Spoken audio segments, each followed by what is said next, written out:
to go. Hello, everyone. My name is Shama. I'm with Girls and Geese. We are super excited. We are back for yet another real talk. Today, we are talking all about everything being 40 and training jiu-jitsu. So today we have on two very special guests. I'm excited to have them a part of this session.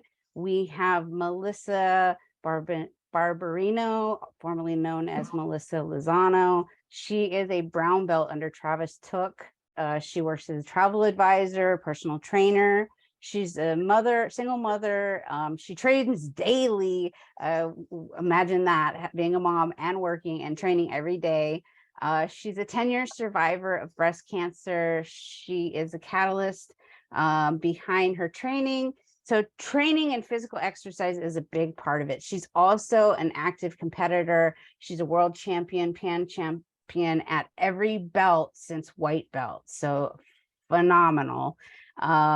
We also have Almine Barton on. She is a licensed acupuncturist for 22 years. She's a certified fitness trainer for 23. She's been a rock climber for 20. She's an ice climber for 10. She's been training jiu-jitsu for 8.5 years, and she's the founder of Hips and Grips climbing jiu-jitsu camps. So we're super excited to have you both on. Thank you so much for being a part of this session today. Yay, Thanks you for having us. me. Yeah. Absolutely. So I'm just going to dive right into it.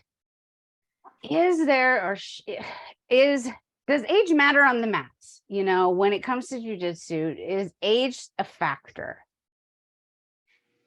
Age matters in the head. In the head. I think age matters in the head, not on the mat. I feel better now than I did when I was in my 20s. I'm much more physically aware of what my daily requirements and needs are as far as metabolics, as far as recovery, as far as training is concerned. Way more in tune with how to prevent injury, more motivated to prevent injury, while progressing it in jiu-jitsu and continuing with my training. That's awesome. What's your take, Almine? Oh boy, Gemini problems. I always see both sides to every single thing, which is like, it's a good thing. It's a hard thing to make decisions.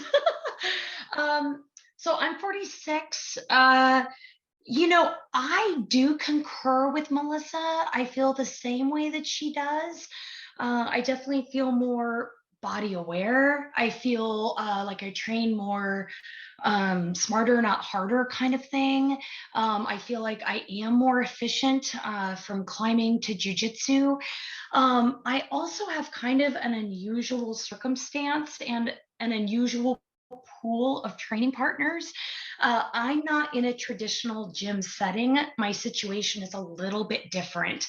I currently am training out of my home 5 days a week. My boyfriend and I are in transition. Our goal next year is to have our own gym. But I currently am training with all black belt men who are all way younger than me. So I feel like maybe if I had more of like a diverse gym environment or something like that, I would feel even more so what Melissa is saying. But I will say right now, I definitely am gritting my teeth and wanting my white belt back when I'm training with only 20-something and early 30-something-year-old black belt guys.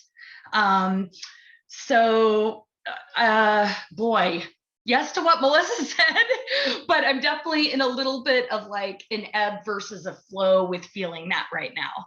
I just am in an unusual training circumstance and it's fine, but yeah, I don't have like other women to train with that are my age or anybody even my belt level. So from your background, is there a different approach? And this is a question for both of you. Is there a different approach that someone should take, whether they're, you know, first starting out training or whether they've been training if they are in their 40s versus 20s? Can you think of any different approaches that they might need to take moving into the midlife? So I never trained in my 20s. I came into jiu-jitsu pretty late.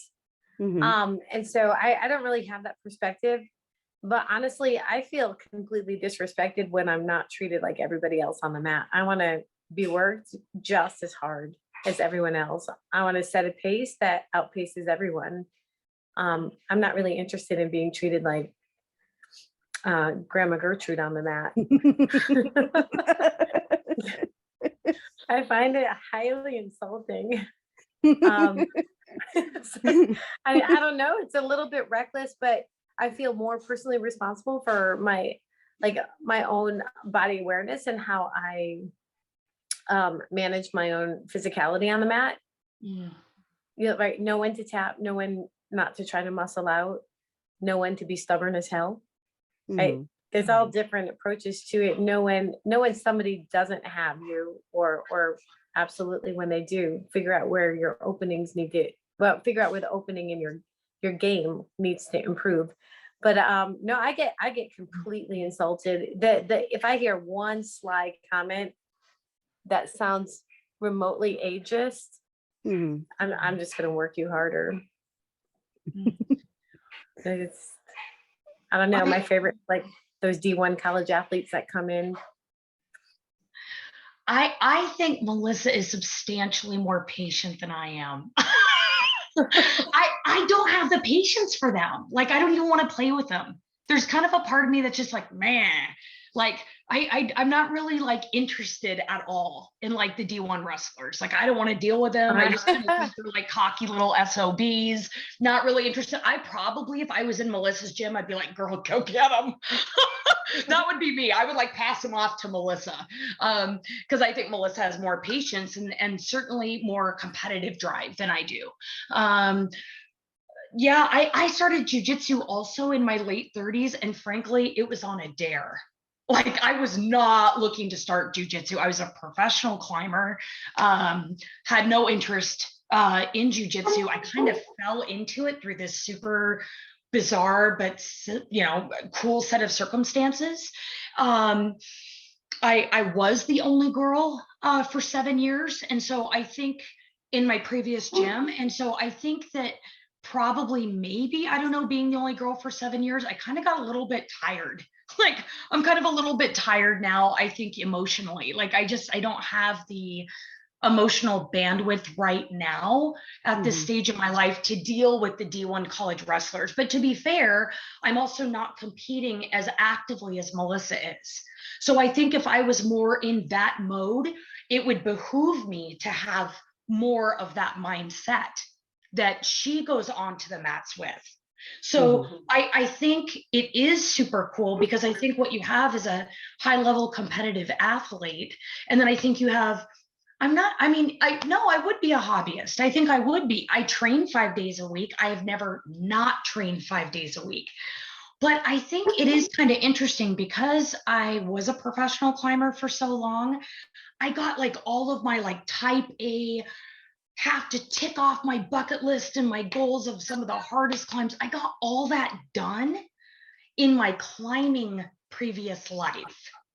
So I think I kind of came into jujitsu with not as much competitive drive, because I got all those yayas out, so to speak, in climbing. That's where I really wanted to be competitive. I wanted first ascents. I wanted to be a calendar girl in climbing calendars. I got all those t-shirts. So like, I kind of went into jujitsu, like I said, like not intentionally. It was more on this funny dare. And I've competed very intermittently. I was competing a lot through blue belt. I'm a purple belt, Melissa. I'm not a brown either, but I've competed maybe 3 times in the past 2 years. So like, very different mindsets, to be fair. So from your clinical perspective in treating athletes, you work with a lot of athletes in your practice. Is there a different approach, or are there any different kind of things that you would do differently for, say, an athlete in their 20s versus athlete in their 40s? So I've been a licensed acupuncturist for almost 23 years now. I've worked with Nike, Adidas, Reebok, and all I do at this point is treat athletes. Most of them are pro athletes. There are more Olympians that live in Bend, Oregon, which is where I currently live per capita than anywhere else in the world. So it's primarily what I do. And with that being said, I think that women are substantially better about self-care than men. There might be a reason why we live up to, on average, 8.5 years longer than the dudes. I think women are better about their nutrition overall. I think women are better about mental health, things such as meditation, things such as counseling, should they feel like they need that.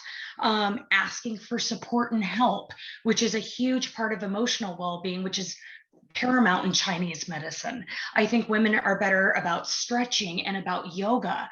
So honestly, my lady athletes are like a cinch to treat.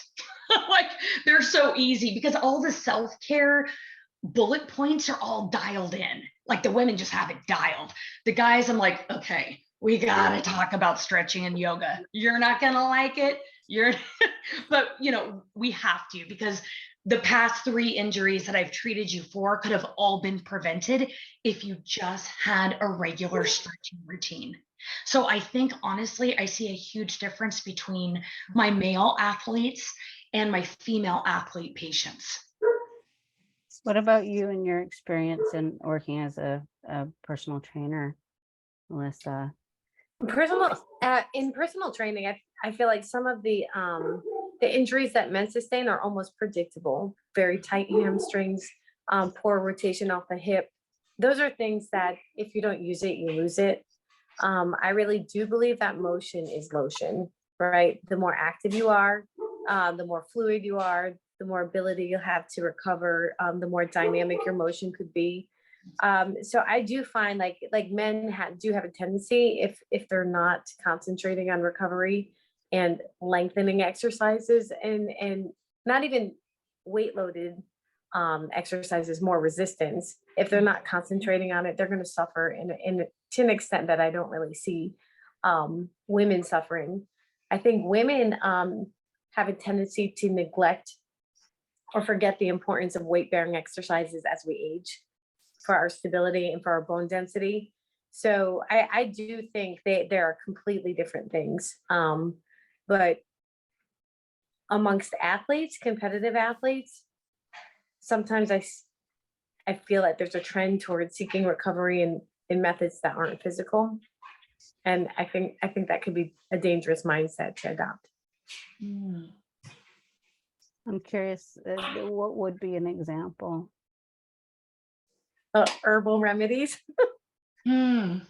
right? I feel like people really attribute that to enhancing the recovery, and it does, but at the neglect of more physical recovery. And I think the concentration should be on hydration and sleep and physical recovery through lengthening exercises versus the more prolific herbal remedy. I'm curious, if you don't mind me asking, what kind of herbal remedies do you see athletes like going that direction with? I'm just curious. Like a turmeric, or what kinds of things do you normally see in that regard? I mean, I wasn't really referring to supplements.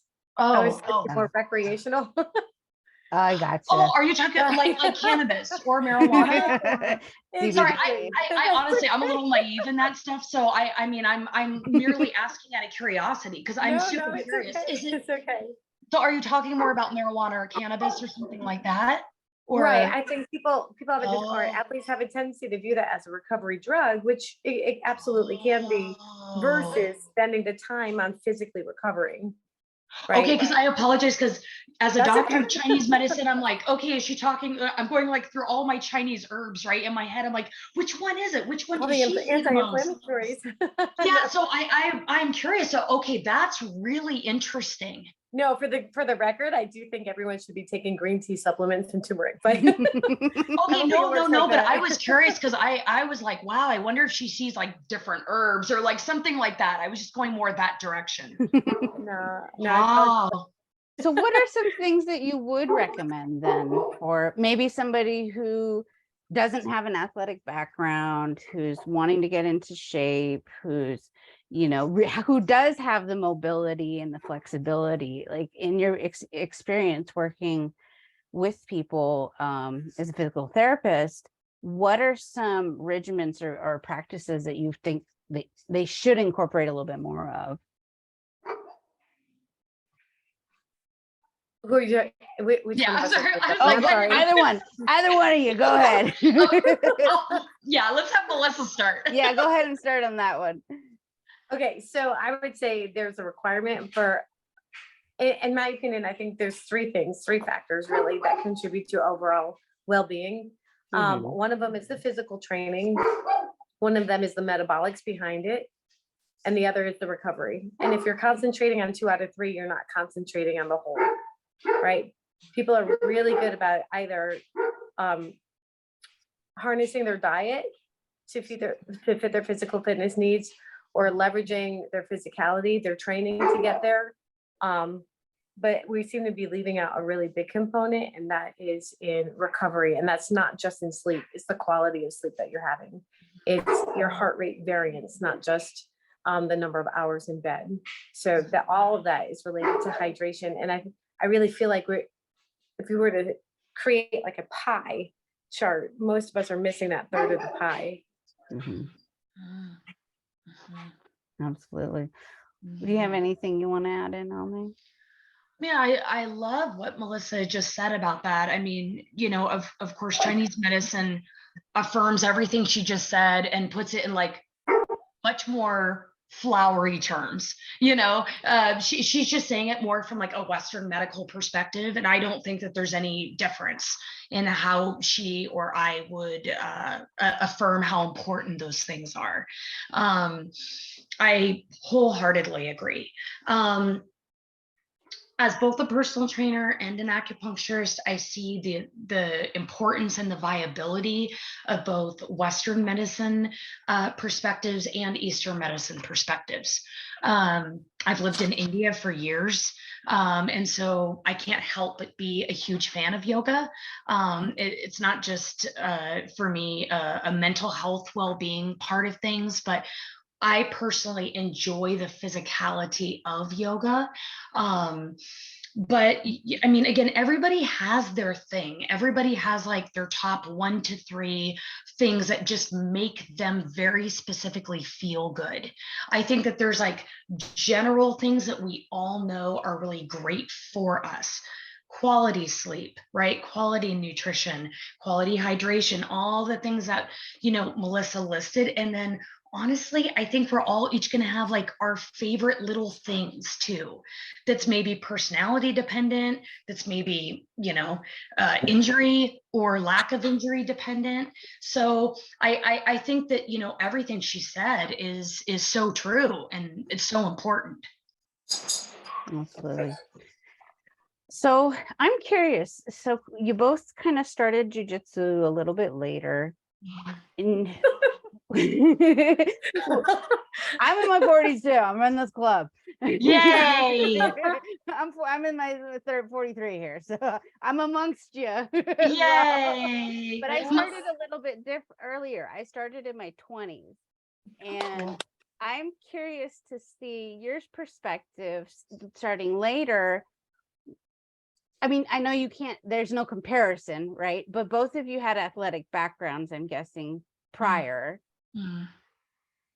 How was that transition into jujitsu? Did you notice anything that is notable that maybe you can offer some perspective on that I can't see because I did come in younger? Oh, wow. That's a cool question. Because I'm curious, there's certain things that you may have experienced that I didn't, coming in as grown women, as opposed to me as being kind of like That's a really cool question. I'm almost hoping Melissa will go first, just because I'm still like thinking about it. Like, I'm like, that's a really cool question. Well, I can jump in there then. Yeah, go for it, please. Okay, so I started jujitsu later in life because I was recovering physically from breast cancer. And it was a way for me to sort of rage against the machine. I was angry at the inability of my body to recover or to move in the way that it did before previously. I had lost a lot of strength and mobility through the succession of surgeries that was required afterwards. I felt very mentally weakened, and I was definitely physically weakened. And I didn't realize that I was looking for the mental component of jiu-jitsu to help heal me from the outside in. You know, we concentrate so much on healing from the inside out, addressing trauma, addressing physical abuse, addressing surgical delays, whatever it is, rehab, an impediment that's concerning us. But for me, I went into breast cancer being an athlete and identifying as one, and having a very strong, I guess, a strong relationship with my body, and it was really hard for me to see myself in a different way. I felt like I lost the person that I was, and so I was looking for a sport that would help realign me mentally, but I didn't know it at the time. How powerful. Wow, That's really amazing. powerful. You want to follow that?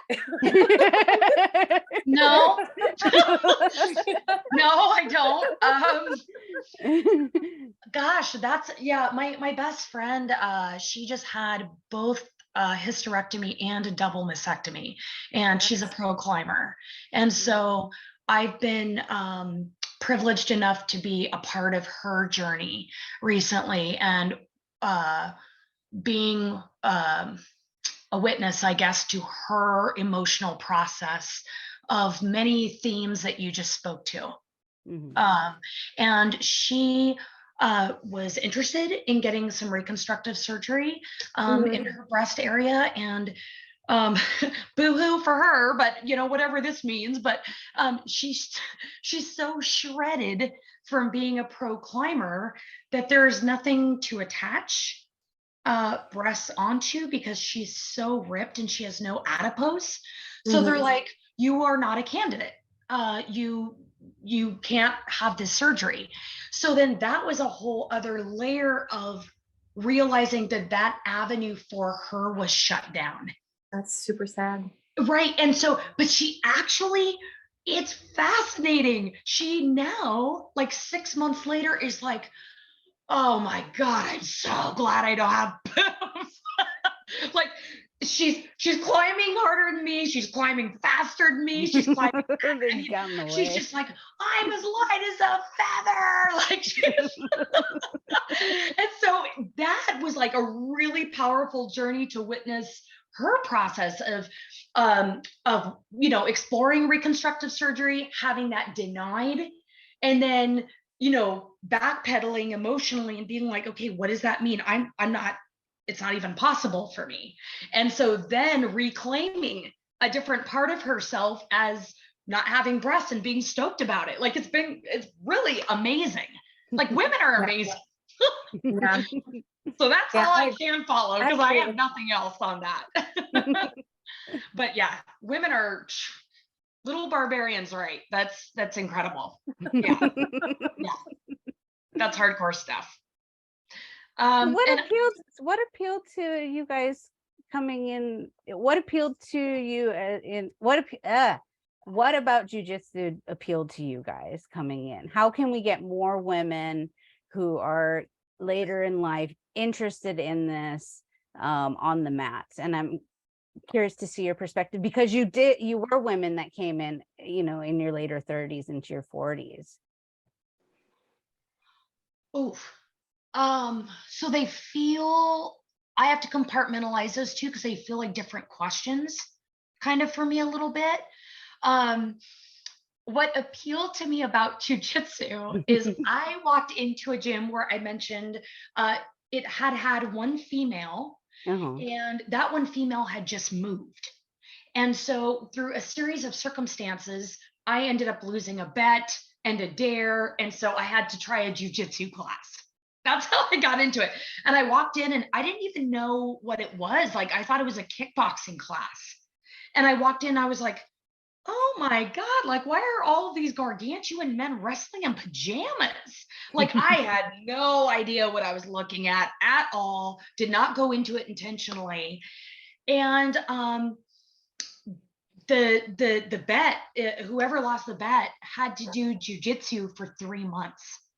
And so, Ah, they say that after 21 days, you form a habit. mhm. And approximately around that time, when I was just starting to kind of feel hooked with it, which was around kind of that 3 week to 4 week mark, one Mhm. of the guys said something to me. He's like, well, women don't last here anyway, so you might as well just quit. And I was like, oh no, you didn't. Like, so I think I stuck with jujitsu initially just out of sheer stubbornness. In spite I was of. just like, there's got to be one girl at this academy, and if it has to be me, I'll be the sacrificial lamb. But you boys aren't just going to rule the mats. And then, of course, when he said this, I was like, no. I was thinking about going somewhere. I'm not going anywhere now. No. So that's kind of how it happened for me. So it sounds though like Melissa came into jujitsu, correct me if I'm wrong, very intentionally, whereas I didn't. I always say I kind of fell into it. So I think those are very different paths. Well, I'm not sure how intentional it was. So I was a Muay Thai boxer before I Oh, started jiu-jitsu, oh, right? okay. But it's completely different sport. And actually about 6 weeks after my last surgery, I was in a smoker, and I got kicked for this. I got kicked in the rib with a switch kick, and it broke my ribs. Right. So Oy. and there was like this flashing thought, like it was a ridiculous risk to take because she could have undone the work of the doctor. Right. It was such like a fragile and very long recovery. And then Ah. and so I God. thought I needed to pursue a sport that felt as good as striking, but was but gave me more command over my own space. Wow. Mhm. Right. So jujitsu felt as good as striking to me, but I had more control over where I put myself. I wasn't taking any It felt strikes. as good in the way of just like emotionally, like mentally, like you got the same satisfaction. Well, I mean, I've been asked several times, like, what is your addiction to fighting? And I think that's a funny question. My addiction is not fighting. My addiction is survival. Mm. And it was before cancer, and it is still now. Like there's a lot of reasons why a woman might be attracted to a combative sport, and it's not all related to her physical being, right? It's about some of the things that she's dealing with On from the her, inside. right, on the inside, right. Yeah. Some other traumas that she's recovering from, and we have directions, we have outlets, we have choices, and striking felt really good. Nothing feels as good as popping those pads, like nothing. Right. But I think when I did break my ribs in that smoker, it was really the repositioning that I needed to pursue a sport where I had more personal control over where I put myself. I'm sorry, I don't know much or like very little about striking. What's a smoker, or what does that mean? I don't know. Oh, it's an amateur competition. Oh, okay. It's like So an amateur, yeah. you were competing. Yeah, I was competing. Okay. I didn't know what that word meant. Okay. Yeah. Okay, cool. Wow. That's a cool journey. Yeah, it was a cool journey. It was a necessary journey. So I think my advice would be, like, I know a lot of women in their 40s, they've kind of reached the boiling point where they're just not taking it anymore. I'm not sure how clean we have to keep this broadcast. I think I know what you're gonna say. I know. I always tell Don't say kids, censor for my account. I That's don't okay. care. No, I always tell her I'm exactly 40. I don't give a duck anymore. Yeah, Right, that's about not like, what I was gonna right. say. So that's exactly how old I am. But I feel like women come to that bubbling point where we Yep. just kind of realize, like, we've tried to be the chameleon. We've tried to be the hard worker. We've been the hamster in the wheel. We've been addressing everybody's needs. We've been really managing this cute idea of self-care with ourselves, not really ever achieving it or feeling like we're given enough credit or working hard enough to actually get there. And if we do get it, it's dealt out to us. It's handed to us in like little morsels, and we have to be so grateful for that hour we get to grocery shop by ourselves. It's just total, absolutely constructed bullshit. And I feel like by the time we're 40, we're just like enough already. Like I want to know what it feels like to drop kick someone. Okay, we're not allowed to do that in public. Well, can I throw him? Like if I have grips, am I there? Like, so I feel like 40-year-old women should be attracted to this sport. Absolutely. It is Such a cool sanctioned mental health perspective. care in a very cathartic. format. And No, I think everyone it's else a signed the really waiver cool too. Take it out on those D1 college athletes. They're there. They're gonna walk right into a guillotine. You're gonna feel so special when you close it. And they'll feel fine tomorrow. They'll be bounce fine. Just back. fine in a minute. Just out of sheer curiosity, what are the ages here? Shama mentioned 43. Melissa, are you 40? I'm 47. You're 47. Okay, so you're okay. Okay, I didn't know where everybody was on the spectrum of 40s here. I know Cool. for me, being an athlete in my 20s and moving to my 40s, it's like all the stupid things I didn't feel in my 20s and my 30s, I feel like I feel a lot more now. But Wow, cool. What does that mean for you? I mean, I was stupid and I trained way more injuries, way longer. I mean, when I went in and did my knee surgery for my meniscus, the surgeon was like, you pretty much did the whole surgery yourself, because it kept popping and locking and ripping. And so I had that very hard-headed mentality of just grind through it, just go, go, go. And I didn't focus on recovery at all. And I'm curious for your perspectives. Have you noticed? Because I definitely have, because now I'm more of a hobbyist, whereas I was definitely a competitive athlete for almost a decade. Again, I feel like Melissa and I really love the yin and the yang of this. I truly do. I think it is extremely important to have a highly competitive athlete with a hobbyist, like on the same panel, that are doing the same sport. Because I think that and again, I feel like people go through different chapters, right? Just because you're a hobbyist now doesn't mean you couldn't be competitive in a year from now, or vice versa, right? So I'm gonna say the heretical thing, because that's what I'm best at, is jiu-jitsu isn't my number one priority. So how dare you? You're horrible. Why did I bring you on? Right. I'm here. So I'm a climber first. Yeah. I'm a jiu-jitsu player second. And so my priority has always, and I think, but maybe not, I don't know, I allow change, probably will always be climbing before jiu-jitsu. So I actually really like having almost kind of a dual sport awareness. Now, that's not conducive or helpful if you're competing in one of those sports, right? You need to be single focused, I think. However, I don't let myself get past a certain point in training on the mats, because the next day I have to go and do a 10-hour climb. Do you see what I'm saying? So like even though, so I train 5 days a week on the mats, I always have for 8.5 years. That's never, ever, ever changed.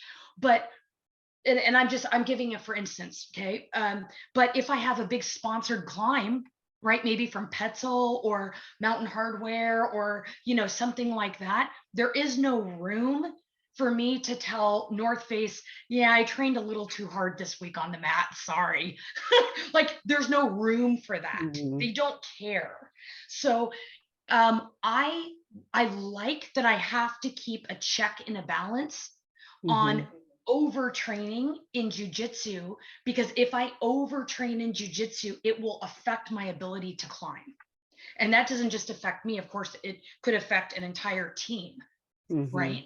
Because I've been on women's teams for speed climbing, like all kinds of things.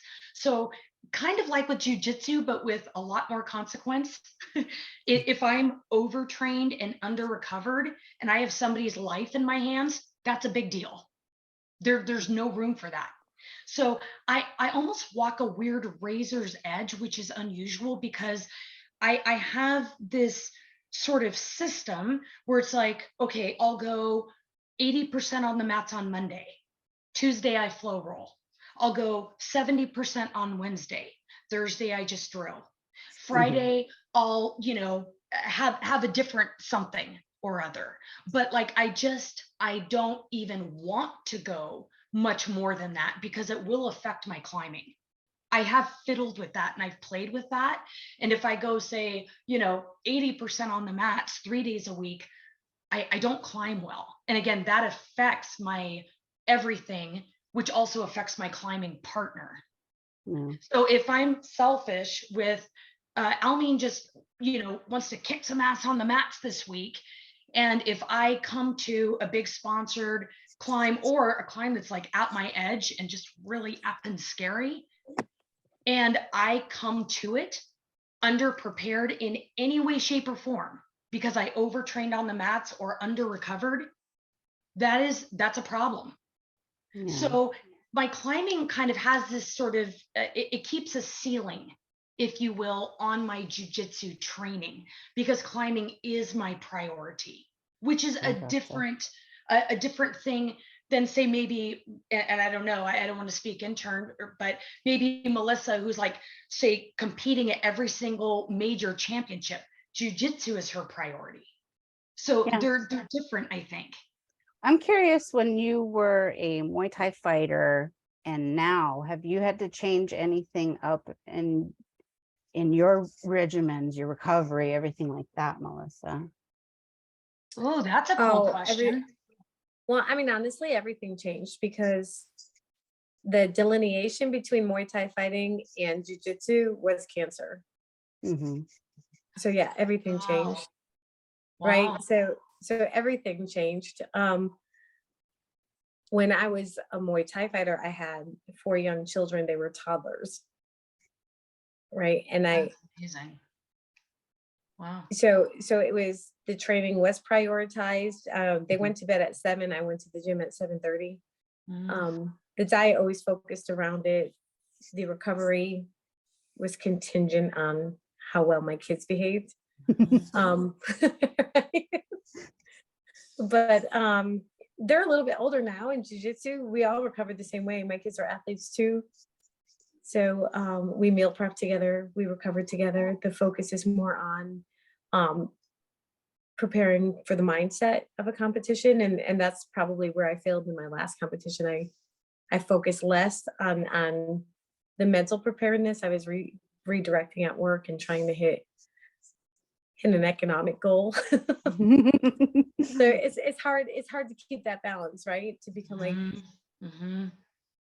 economically self-sufficient and at the same time hit your personal markers. And I think that's where the new challenge is for me right now. And I'm really loving that. I feel like for the first time, like a real adult. How cool. What a great statement. I love that.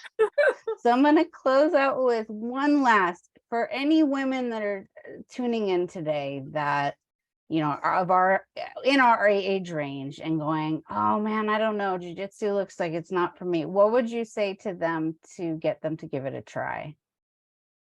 My response is almost always the same. And it is, hold on one second. We're having malfunction over here. Hold on one second. Can you hear me? The radio. Okay. My advice is always this: if there is anything that you're considering doing in life that has the small possibility of making your everyday even a little bit better, try that thing. Like, do that thing, whatever it is. Like, if it's yoga, if it's crochet, if it's cooking, if it's climbing, if it's jujitsu, if it's competing, if there's a small possibility that pursuing it, that moving in that direction is going to make your day a little bit easier or enhance the quality of joy you experience in that day, then just do it. Awesome. Like, hold on to all of those things. Hold on to every single thing that makes you feel a little bit better, because life's hard. It is. Absolutely. Yeah. What about you, Almine? I think that, and again, it's kind of like do as I say, not as I do kind of thing, because I don't have any female training partners now. Um, I think that the camaraderie, I coached CrossFit for 10 years. And what I can say is this, at least in the CrossFit community, I think I can also speak to this actually in climbing as well. I think the camaraderie that if we just start, like, Melissa touched on how cool the physicality, of this is and what it does for mental emotional well-being. I think that the social aspect of various sports for women is a big glue or a draw for them. And certainly if there is a larger gym, I don't know how big Melissa's gym is or Shama yours or whatever, but that has, say, a women's class or a women's team. I think that those gyms, from what I've seen, tend to feel more inviting towards women. And I think it's great. It's actually one of several reasons why my boyfriend and I are interested in starting our own gym. I really want to see more of that in my area, in my sphere. But I often get women to consider jujitsu for the social aspect to start. And then, of course, they realize how physically fun it is and how mentally invigorating and cool it is. But often, kind of the social part is like my gateway drug to get them in. Like, oh my gosh, look at all these cool women. And then they're like, hell yeah, they're cool. Like, I want to be a part of this motorcycle gang. You know what I mean? So, yeah, I think that the social aspect is a great initial draw for women to Awesome. start jujitsu. Yeah. Awesome. Well, it was Yeah. such a pleasure having you both on. Thank you so much. I'm glad we touched on a lot of different areas. We talked a little tiny bit about ageism, which I wish we would have been able to talk more of. Yeah, right. Because That's like a whole we're other not sent out to podcast. pasture yet. We're still here. Yeah. And there's phenomenal athletes like yourself, Melissa, who are proving that age doesn't matter. You're an incredible athlete. You're out there kicking butt, and you're taking names, and it's phenomenal to see what you've done in your career. So congratulations. And Well, thank you. I just want to give a shout out to my training partners, though. Honestly, from 18 years old up to 60, they're amazing. And I love every single one of them. And they all make me a better person. They just do. Awesome. Absolutely. Well, thank you again, ladies. A really pleasure having you on. Thank you, Shama. Nice to meet you, Melissa. And Nice you to guys meet you have a too. wonderful Thank you, day. Shama. Thank you, everybody, Take for care. tuning in.